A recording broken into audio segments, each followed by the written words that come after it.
احد اللہ الصمد لم یلد ولم یولد ولم یکن لہ کفوا احد۔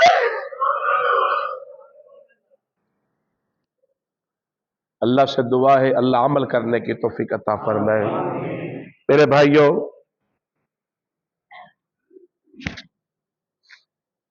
صبح دوپہر شام ذکر الہی میں گزر رہا ہے۔ ذکر الہی میں گزر رہا ہے۔ 1 گھنٹہ یا 1.5-2 گھنٹے سونے کے مل گئے 24 گھنٹوں میں تو الحمدللہ۔ ہر روز رات کو 9:30 سے 10 بجے تک میرا ڈیلی پروگرام ہوتا ہے پابندی کے ساتھ، کیونکہ یہ تو آپ نے مجھے ڈھیل دی ہے، ابھی چل سو چل کاری تو جان دے، اسی بیٹھے تو بھی بیٹھ۔ اگر آپ مجھے ٹائم دیتے تو میں ٹائم پہ ختم کر دیتا۔ 9:30 سے 10 بجے تک روزانہ مسجد المستقیم میں، دیکھیے مسجد ناصر آباد چوک میں، روزانہ مسجد المستقیم میں خلاصہ بیان کرتا ہوں، صرف آدھا گھنٹہ 9:30 سے 10 تک۔ ماشاءاللہ بڑے اچھے قرآن حضرات تراویح پڑھا رہے ہیں۔ یہاں میرے بھائی حافظ کاشف صاحب پڑھا رہے ہیں، اللہ ان کی محبت قبول فرمائے۔ تو تاک راتوں کے جتنے وطر ہیں انشاءاللہ 1:30 بجے مسجد المستقیم میں میں پڑھاؤں گا۔ اس سے پہلے انشاءاللہ بیان بھی ہوگا اللہ کے فضل و کرم سے۔ سحری افطاری کا بھی پروگرام انتظامیہ کی طرف سے ہے۔ جو ساتھی وہاں اعتکاف بیٹھنا چاہے 15 رمضان سے پہلے پہلے اپنے نام لکھوا سکتا ہے۔ میرے خیال میں اس مسجد میں بھی الحمدللہ پروگرام تو ہوگا، کیونکہ ہر مسجد میں پروگرام ہے، مجھے نہیں شیڈول کا پتہ یہاں کا، تو جو شیڈول ہم ادا کر رہے ہیں ہم اس کا اعلان کر رہے ہیں۔ تو آپ کوشش کریں دینی محفلوں کو اٹینڈ کریں۔ اس مسجد کے جو نمازی ہیں وہ اسی مسجد میں نماز تراویح پڑھ کے ہیں۔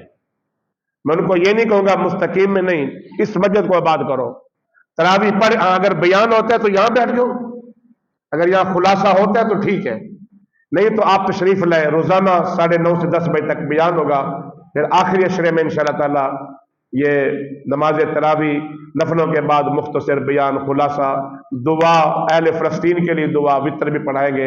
اللہ پاک قبول و منظور فرمائے۔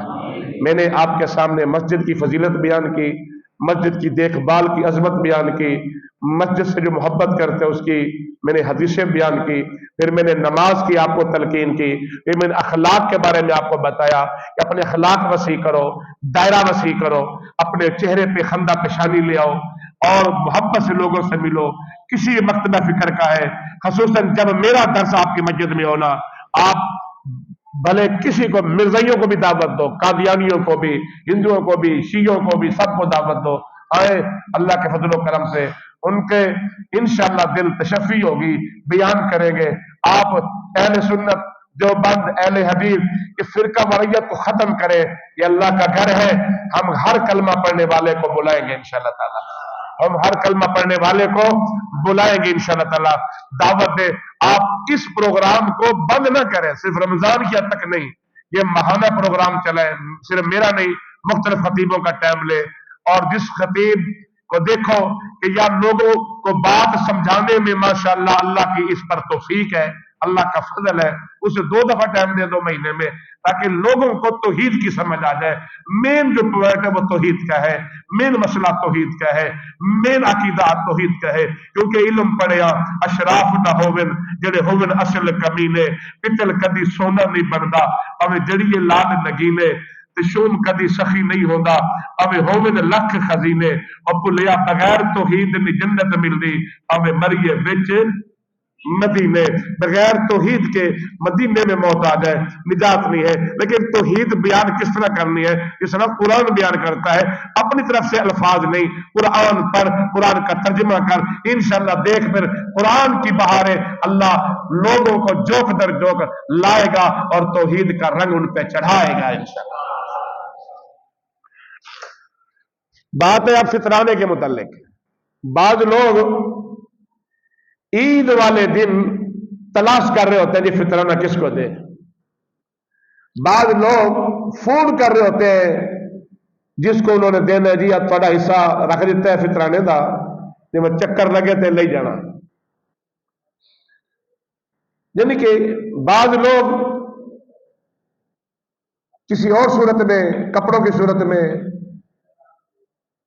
دیتے ہیں. بہرحال میرے محترم بھائیوں، فطرانے آپ نے قاری صاحب کتنا مقرر کیا آپ نے؟ ہاں میں بھی یہی کہنے والا تھا. یہ جو 250 والی روایت ہے نا، یہ ختم کرو. کم سے کم 300 فطرانہ ہے. اور فطرانہ آپ آج بھی نکال سکتے. ضروری نہیں کہ عید والے دن. حدیث کے الفاظ کیا ہیں قاری صاحب؟ بولو. عید نماز پڑھنے سے پہلے. تو ضروری عید والے دن نہیں دینے، آپ آج بھی دے سکتے ہیں. اس کا فائدہ کیا ہوگا؟ جس کو آپ فطرانہ دیں گے نا، اس نے آگے اپنا بھی فطرانہ دینا ہے. اس نے آگے اپنا بھی فطرانہ دینا ہے، تاکہ اس ہو سے اس کے پاس پیسے نہ ہو فطرانے کے. آپ کا فطرانہ جائے گا، وہ آگے اپنے بچوں کا فطرانہ نکالے. فطرانہ فرض ہے، نفل نہیں. فطرانہ فرض ہے. جو بندے سے کمی کوتاہی ہو جاتی ہے روزوں میں، نمازوں میں، ذکر میں، کوئی بھی معاملات، اللہ پاک اے فطرانہ اے سمجھو اے ربڑے تے کچی پنسل نال لکھے ساری خطاواں اے ربڑ انہوں مٹا دے گا. فطرانہ آپ جلدی دیا کریں اور کوشش کیا کریں کہ آپ اپنے پڑوس میں، اپنے رشتہ داروں میں، اپنے برادری میں، اپنے نزدیکیوں میں دیکھیں، آپ ان کو دیں. اگر کوئی خوددار ہے لیکن ہے ضرورت مند مگر خوددار ہے، خودداری بھی اللہ کی نعمت ہوتی ہے. خوددار ہے مگر ہے سفید پوش ضرورت مند، آپ کو پتہ ہے اس کے گھر کا گزارنا کیسا ہے، تو ضروری نہیں کہ آپ اس کو بتائیں. آپ فطرانے کے ساتھ تھوڑا سا اور محبت کر دیں، آپ اس کو ویسے گفٹ کریں، لیکن نیت آپ کی کیا ہو؟ فطرانے کی ہو، تاکہ آگے وہ بھی فطرانہ نکال سکے. اس لیے میرے بھائیوں، میں نماز عصر کے بعد جیسا کہ 10 منٹ کا وقفہ ہوا تھا، اس وقت سے لے کے اب تک 5:45 ہو گئے، آپ کے سامنے بیان کر رہا ہوں.